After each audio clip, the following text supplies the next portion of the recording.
इसी अवसर पर हमारे चिरंजीव ऋषि जी पहली बार अपने जीवन में ध्रुव जी की तरह, जैसे हमारे पांडे जी महाराज कह रहे थे शक्तिपात हो जाता है, ऐसे ही आज हमारे ठाकुर जी ने जैसे ध्रुव जी के ऊपर शक्तिपात किया और उनकी वाणी को मुखर कर दिया, तो आज हम चाहेंगे हमारे ऋषि जी भी इस अवसर पर दो शब्द जो भी वो उनकी ठाकुर जी की प्रेरणा उनको हो वैसा बोलें। उसके बाद में हम आदरणीय पंडित जी से भी निवेदन करेंगे। तो पहले हम सावधान हो करके थोड़ा श्रवण करें, देखें थोड़ा बहुत देर हो जाए तो कोई बात नहीं, घर की बात है इसलिए। और लाइव टेलीकास्ट तो अपने घर का है, आराम से जो जहाँ सुन रहे हैं वो सुन ही रहे हैं, देख दर्शन कर रहे हैं, तो आप भी धैर्य के साथ विराजे रहे। आइए हम अब ऋषि से कहते हैं कि वो अपने हृदयोद्गार प्रथम बार व्यक्त करने का प्रयास करें। बोलो भक्तवत्सल भगवान की जय। हरि ओम।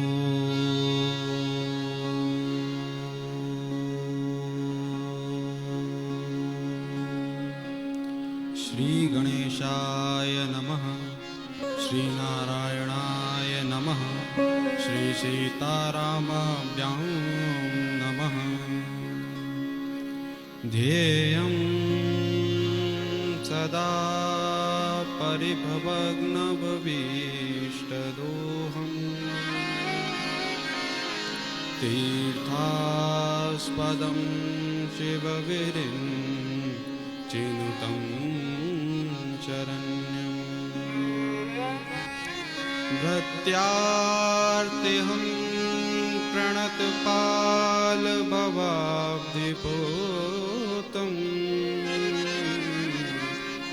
वन्दे महापुरुष ते चरणारविन्दम्।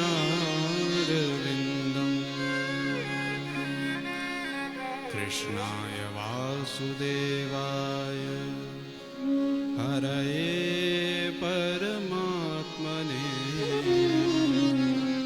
प्रणतक्लेशनाशाय गोविन्दाय नमो नमः। श्री कृष्ण कन्हैया लाल की जय। भागवत महापुराण की जय। जय जय श्री राधे। परात्पर अखिलेश्वर अखिल कोटि ब्रह्मांड के नायक श्री कृष्ण कन्हैया लाल जी को मेरा कोटि कोटि वंदन। व्यासपीठ पर विराजमान पूज्य पिताश्री एवं समस्त भक्तजनों को मेरा हृदय से प्रणाम।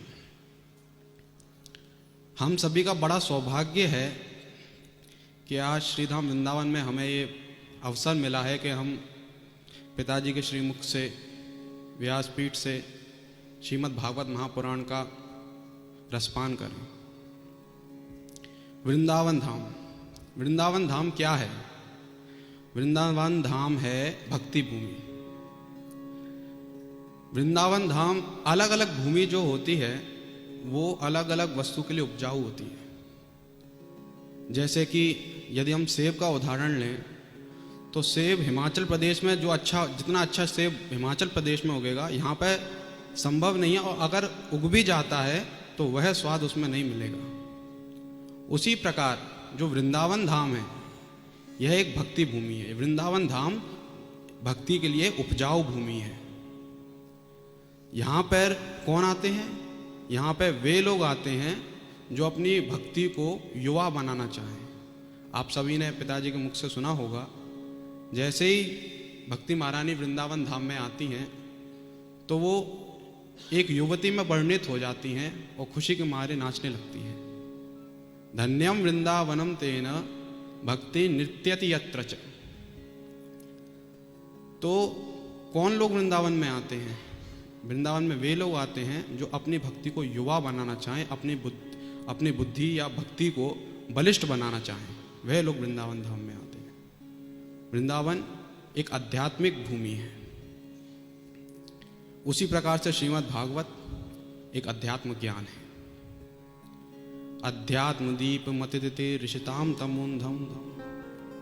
भागवत क्या है? एक अध्यात्म दीप है जो हमारे हृदय में, हमारे मन में बसे हुए अज्ञान रूपी अंधकार का विनाश करता है। तो भागवत क्या है? अध्यात्म ज्ञान है। और हम कितने भाग्यशाली हैं, ये समय का संयोग देखिए कि वृंदावन धाम जैसी इस आध्यात्मिक भूमि पर श्रीमद् भागवत महापुराण जैसे इस आध्यात्मिक ज्ञान का श्री पाराशर अध्यात्म पीठ में हम लोग श्रवण कर रहे हैं। इससे अच्छी बात क्या हो सकती है? तो वृंदावन धाम एक भक्ति भूमि है। ऐसे ही जब अर्जुन ने महाभारत में भगवान कृष्ण से आत्म कल्याण के लिए पूछा कि मैं अपना आत्म कल्याण कैसे करूं, एक मनुष्य अपना आत्म कल्याण कैसे करे, तो भगवान ने गीता के रूप में, गीता उपदेश के रूप में अर्जुन को 18 योग बताए, जिसमें से गीता का 12वां अध्याय है भक्ति योग। तो भक्ति योग क्या है? भक्ति क्या चीज है? भक्ति कैसे करते हैं? आप सभी लोग वृंदावन धाम में आए हैं। अब वृंदावन धाम में आए हैं, चलो भैया परिक्रमा लगा लेते हैं। तो क्या परिक्रमा लगाना को भक्ति कहते हैं? क्या भगवान के आगे दीप जलाने को भक्ति कहते हैं, या अगरबत्ती जलाने को भक्ति कहते हैं, या भगवान का भजन करने को भक्ति कहते हैं? भक्ति आखिरकार कहते किसको हैं? भक्ति क्या है? भक्ति कैसे करें? यही बात भगवान ने अर्जुन को भक्ति योग में बताई है। मय्येव मन आधत्स्व मयि बुद्धि निवेशय। भगवान कहते हैं भक्ति करने के 4 उपाय हैं, 4 क्रिया हैं जिससे आप भक्ति कर सकते हो। प्रथम क्रिया भगवान ने क्या बताई? मय्येव मन आधत्स्व मयि बुद्धि निवेशय। भगवान कहते हैं अपने मन और बुद्धि को मुझ में समर्पित करो, वही भक्ति है। मन और बुद्धि, कोई भी क्रिया ऐसी की जाए जिससे आप हमारा मन और बुद्धि भगवान में समर्पित हो, उसको भक्ति कहते हैं। तो मन और बुद्धि समर्पित कैसे करें? उदाहरण स्वरूप ले लेते हैं। जैसे गोपियां हैं, उन्होंने अपना मन परमेश्वर को समर्पित कर दिया। गोपियां दही दूध बनाती हैं, तो जब भी वो बाजार में दही दूध मक्खन बेचने के लिए जाती हैं, तो उनके मुख से निकलना चाहिए कि दही ले लो, मक्खन ले लो, परंतु उनके मुख से ये नहीं निकलता। उनके मुख से क्या लगता है? गोविंद ले लो, गोपाल ले लो। ये एक उदाहरण है जिससे, क्योंकि गोपियों का मन भगवान श्री कृष्ण में समर्पित हो चुका है। जब एक भक्त की पहचान कैसे करें कि उसका मन भगवान में समर्पित हो चुका है? कभी भी देखिएगा, जब एक भक्त का मन भगवान में समर्पित हो जाता है तो उसको ये सांसारिक प्रपंचों से बिल्कुल मुक्ति मिल जाती है। उसका मन संसार में खींचना पड़ता है।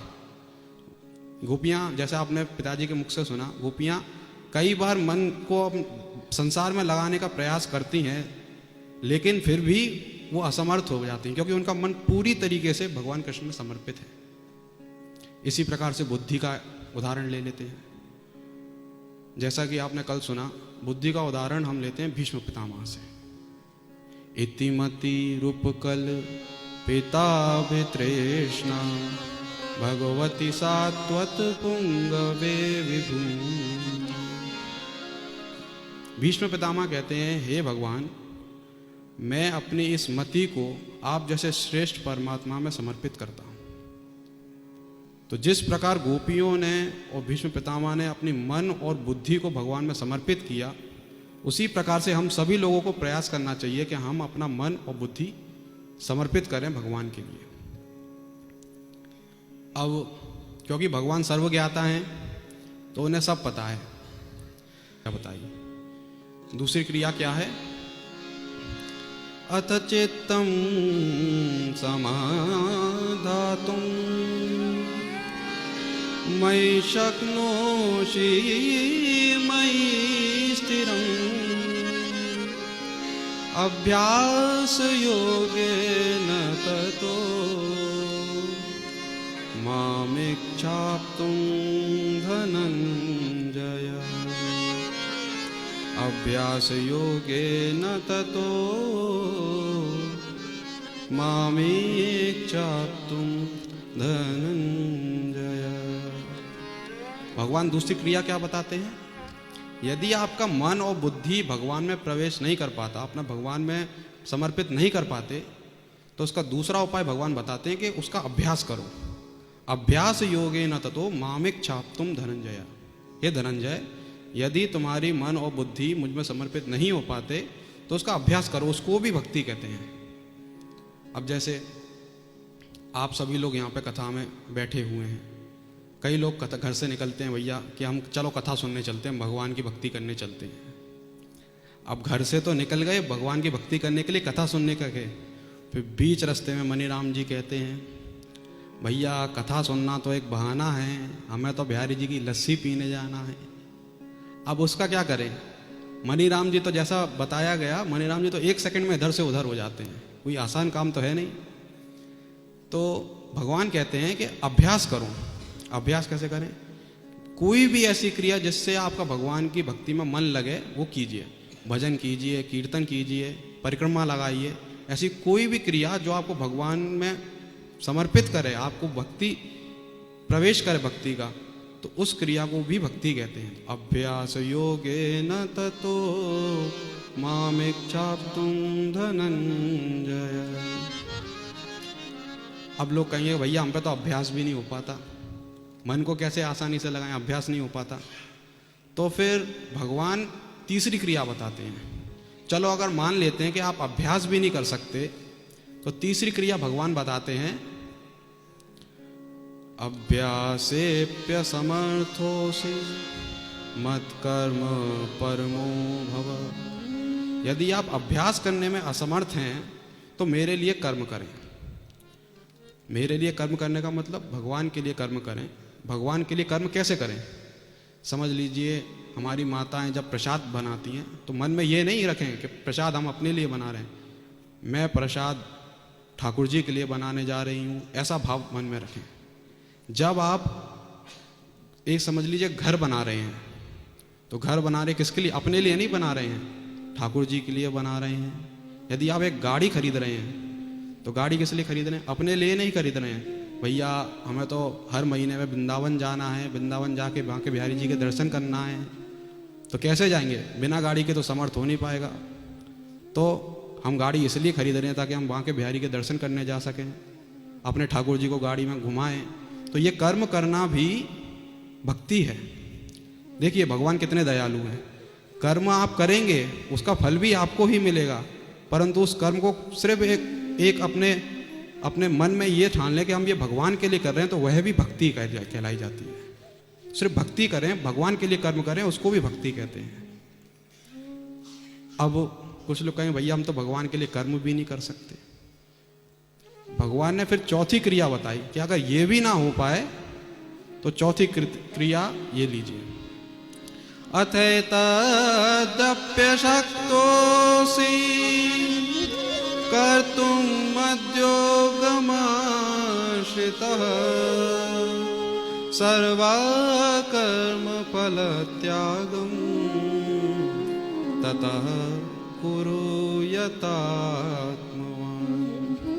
सर्वकर्मफलत्यागं ततः कुरु यतात्मवान्। चौथी क्रिया भगवान क्या बताते हैं कि यदि तुम मेरे लिए ऊपर के श्लोकों में बताई गई किसी भी क्रिया को नहीं कर सकते, मेरे लिए कर्म भी नहीं कर सकते, मन बुद्धि को समर्पित भी नहीं कर सकते, उसका अभ्यास भी नहीं कर सकते, तो फिर चौथी क्रिया में आप क्या कीजिए? अपना भगवान से संबंध जोड़ लीजिए। तो संबंध जोड़ लीने का मतलब अपना भगवान को, मतलब भगवान को ये मान लीजिए कि ये हमारे ईश हैं, हम उनके दास हैं। कुछ लोग भगवान को अपना भांजा मान लेते हैं कि हम मामा हैं, कुछ चाचा हैं, कुछ ताऊ हैं, कुछ भी ऐसा कोई भी संबंध भगवान से जोड़ लीजिए। जैसे उदाहरण लेते हैं मीराबाई का। मीराबाई क्या कहती हैं? मेरो तो गिरधर गोपाल दूसरो ना कोई। तो मीराबाई कहती है मेरो तो गिरधर गोपाल दूसरो ना कोई। तो मीराबाई ने पतिदेव का संबंध भगवान से जोड़ा मन से। उसी प्रकार से हनुमान जी का उदाहरण ले लीजिए। हनुमान जी क्या है? दास हैं। हनुमान जी क्या कहते हैं? दासो हम कौशलेंद्रस्य, मैं दास हूं भगवान श्री राम का। तो हनुमान जी ने दास का संबंध जोड़ा। ऐसे ही अपना कोई भी संबंध भगवान के से जोड़ लीजिए और फिर कर्म कीजिए उन्हीं पे आश्रित होकर, और फल की इच्छा ना रखिए कि भाई जो भी कर्म कर रहा हूं मैं तो भगवान के लिए कर रहा हूं, मुझे इसका कोई लेना देना नहीं है। उदाहरण अर्जुन से ले लीजिए। अब अर्जुन जब युद्ध करने के लिए गए थे तो उनका मन नहीं था युद्ध करने का, वो तो पीछे हट गए थे। लेकिन अर्जुन का संबंध भगवान से क्या? भगवान को अपना सखा मानते हैं। तो अर्जुन ना चाहते हुए भी सिर्फ भगवान के लिए, उन्होंने फल की इच्छा नहीं करी, ना चाहते हुए भी उन्होंने महाभारत का युद्ध लड़ा भगवान के लिए, क्योंकि उन्होंने भगवान ने कहा और उन्होंने मान लिया, उन्होंने फल की इच्छा नहीं करी। इसी प्रकार से अपना कोई ना कोई संबंध भगवान से जोड़ लीजिए, फल की इच्छा ना कीजिए, उन पर आश्रित होकर कर्म कीजिए। ये 4 क्रिया भगवान ने बताई हैं भक्ति के लिए। इस तरीके से आप भक्ति कर सकते हैं। कोई भी क्रिया जो आपको पसंद आए आप कर सकते हैं। अब क्योंकि भगवान ने इतना अच्छा सौभाग्य मुझे प्रदान किया है और इससे अपने वातावरण से जैसा मैं रहता हूँ उससे मेरे को एक चीज़ की अनुभूति हुई है। मुझे एक चीज़ पता चली है जिससे चारों क्रिया हम एक साथ कर सकते हैं। कैसे कर सकते हैं चारों क्रिया एक साथ? तो चारों क्रियाओं को एक साथ करने का सिर्फ एक ही उदाहरण है। केवल साधु संतों के और विद्वत जनों के चरणों में चले जाओ। पिताजी ने अभी बताया ना कि बिजली का तार पकड़ोगे आप अनभिज्ञ होके भी करंट तो आपको लगेगा ही लगेगा। उसी प्रकार से साधु संतों के पास जाओगे तो भले ही आप कितने भी बड़े पापी क्यों ना हो, साधु संतों के चरणों में जाने से और विद्वत जनों के चरणों में जाने से आपके अंदर भक्ति का प्रविष्ट हो जाएगा। उदाहरण ले लेते हैं एक बच्चे से। जैसे पहली क्रिया क्या है? मन और बुद्धि को भगवान में समर्पित करना।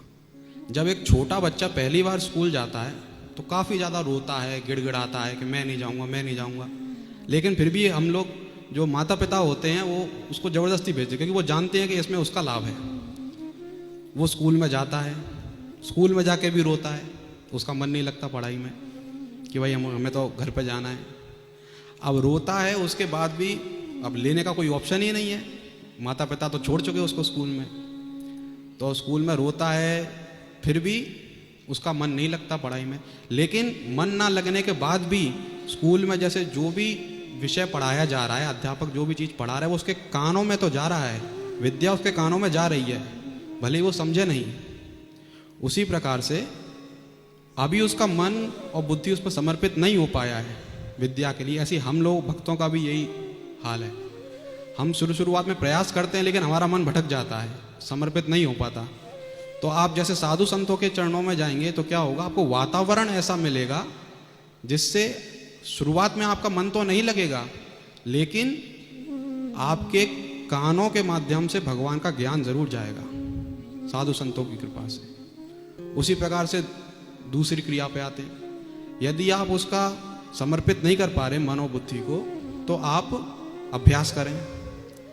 अब जब बच्चा कुछ दिनों तक तो रोता है, लेकिन उसके बाद क्या होता है, जब जैसे अध्यापक जो होते हैं जब समझ जाते हैं कि बच्चा ज़्यादा अभी गंभीर है, ये बच्चा अभी इतनी आसानी से नहीं आएगा स्कूल में, तो उसको फिर उदाहरण देते हैं, प्रवचन देते हैं, ज्ञान अच्छी अच्छी बातें बताते हैं, उसका इंटरेस्ट जगाने की कोशिश करते हैं अच्छी अच्छी बातें बता के। तो धीरे धीरे फिर उसके मन में लगता है कि हाँ यार ये चीज़ तो अच्छी है, एक बार इसको पढ़ के देखते हैं। उसी प्रकार से साधु संतों के चरणों का यही। तो साधु संतों के पास जब आप जाते हो तो शुरुआत में आपका मन तो अत्यंत भटकेगा, लेकिन जब साधु संतों के मुख से अच्छे प्रवचन सुनोगे, भगवान की महिमा सुनोगे, अच्छी अच्छी बातें सुनोगे, तो आपके भी मन में एक बार को विचार आएगा कि भगवान का इतना दिव्य रूप है, चलो एक बार प्रयास करके तो देखते। जब कहते हैं कि कलयुग में सिर्फ नाम स्मरण करने से मुक्ति मिल जाती है, तो कुछ तो बात होगी। तो इससे आपका इंटरेस्ट धीरे धीरे जगने लगता है। तो दूसरी क्रिया अभ्यास। आप अभ्यास करने का प्रयास करते हैं, अब अभ्यास करने का प्रयास करते हैं। उसके बाद आती है तीसरी क्रिया। तीसरी क्रिया क्या है कि अगर यदि आप पे अभ्यास नहीं हो पाता तो भगवान के लिए कर्म करो। अब भैया कर्म कैसे होगा? तो अभ्यास तो जैसे टीचर हमेशा अपने वीक स्टूडेंट्स पे अच्छी तरह से ध्यान देता है, ऐसे साधु संत भी समझ जाते हैं कि अभी संसारिक प्राणी है ये, इसको थोड़ा थोड़ा गंभीर बनाना पड़ेगा, इसलिए उस पर मेहनत ज़रूर करते हैं वो। यदि आप उनकी मन से उनकी चरणों में गए हो तो वो मेहनत ज़रूर करेंगे। उसी प्रकार से तीसरी क्रिया क्या है? कर्म करना। तो आपको प्रवचन दे के, उपदेश दे के, भगवान की महिमा बता के आपको अभ्यास करने का प्रयास करवाते हैं। उसके बाद फिर कर्म करने की बारी आती है। तो साधु संत कर्म कैसे करते हैं? आपसे दान पुण्य करवाएंगे, यज्ञ करवाएंगे। तो ये कर्म क्या है? ये भगवान के लिए कर्म है। तो भगवान के लिए कर्म, आप भक्ति कर रहे हैं, इसका मतलब साधु संतों के चरणों में जाके आप भक्ति कर रहे हैं। वो आपसे दान पुण्य करवाएंगे, यज्ञ करवाएंगे। तो ये भी तीसरा उपाय भी पूरा हो गया, तीसरी क्रिया भी उनके चरणों में जाने से पूरी हो गई। और फिर अंत में आती है क्या? कि फल की इच्छा ना रखते हुए कर्म करें और भगवान पे आश्रित होकर कर्म करें, उनसे संबंध जोड़ लें। उसी प्रकार से जब हम साधु संतों के चरणों में जाते हैं तो अंत में क्या करते हैं? वो हमें दीक्षा दे देते हैं। जब दीक्षा दे देते हैं तो हमारा एक संबंध उससे जुड़ जाता है। आपने कई लोगों का नाम सुना हुआ, पहले नाम था कृष्ण और दीक्षा के बाद हो गया कृष्णदास। तो दास का संबंध वो जोड़ देते हैं दीक्षा के बाद। इससे हमारा संबंध परमेश्वर से जुड़ जाता है। परमेश्वर से संबंध जुड़ जाता है तो फिर अब जब भी दीक्षा देते हैं तो मंत्र देते हैं, साथ में मंत्र को गुनगुनाओ, भगवान का भजन करो। तो इसी प्रकार से साधु संतों की दीक्षा लेने के बाद, विद्वत जनों की दीक्षा लेने के बाद आपका भगवान से एक संबंध जुड़ जाता है। हमारे पिताश्री के गुरुजी ने भी, पूज्य गुरुजी ने भी पिताजी का संबंध जोड़ा था सीता मैया से। तो उसी प्रकार से आपका कोई ना कोई संबंध जोड़ देते हैं वो, और उससे आपका भगवान के फिर धीरे धीरे भक्ति जागृत हो जाती है। फिर वृंदावन धाम जैसी भूमि में आके आप भक्ति करने का प्रयास करते हैं और धीरे धीरे आपकी भक्ति जो है वो युवा व बलिष्ठ बनने लगती है। इसीलिए जैसा कि मैंने आपको बताया, भगवान ने अर्जुन को बताया कि 4 क्रिया हैं जिसमें से किसी भी क्रिया को आप अपना लीजिए, किसी भी क्रिया को, आपकी भक्ति निश्चित है। आप भक्ति कर रहे हैं, इन चारों में से किसी भी क्रिया को अपनाएंगे तो इसलिए आइए हम लोग भी भगवान का भजन करके भगवान में अपनी भक्ति को बलिष्ठ बनाने के लिए प्रयास करते हैं, हरि भजन करते हुए।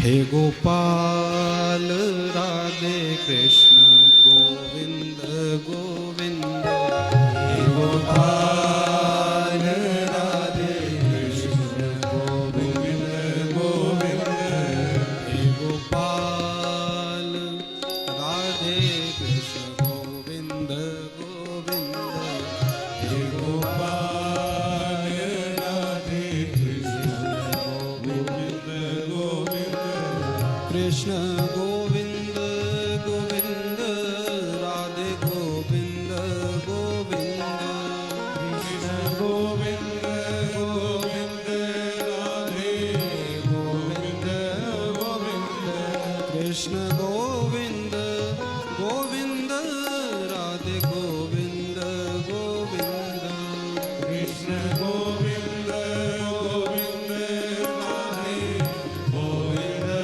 गोविंद,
कृष्ण गोविंद गोविंद राधे गोविंद गोविंद गोविंद राधे गोविंद गोविंद हे गोपाल राधे कृष्ण गोविंद गोविंद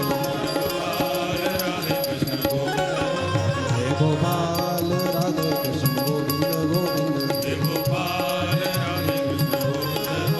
कृष्ण गोविंद गोविंद राधे गोविंद गोविंद कृष्ण गोविंद गोविंद राधे गोविंद गोविंद कृष्ण गोविंद गोविंद राधे गोविंद गोविंद कृष्ण गोविंद गोविंद राधे गोविंद गोविंद कृष्ण गोविंद गोविंद राधे गोविंद गोविंद कृष्ण गोविंद